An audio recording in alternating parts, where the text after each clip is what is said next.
அதே மாதிரி case tube வந்து இப்போ போடுறது வந்து ஆரஞ்சு கலர் டியூப் வந்து ரொம்ப கஷ்டமாக இருக்குது அப்படிம்பாங்க. பச்சை கலர் டியூப் போடுறதுக்கு ஈஸியாக இருக்கும்பாங்க.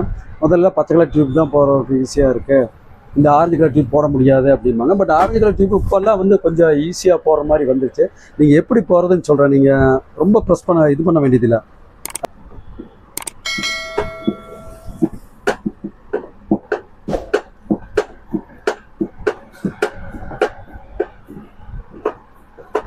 இப்போ பார்த்தீங்கன்னா எவ்வளோ ஈஸியாக போகுது பாருங்கள். ஸ்க்ரூ டிரைவர் மாதிரி இப்படி ஏற்றிட்டு இது பண்ணுங்கள், மறுபடியும் கழட்டிட்டு போட்டிங்கன்னா ஈஸியாக போகும்.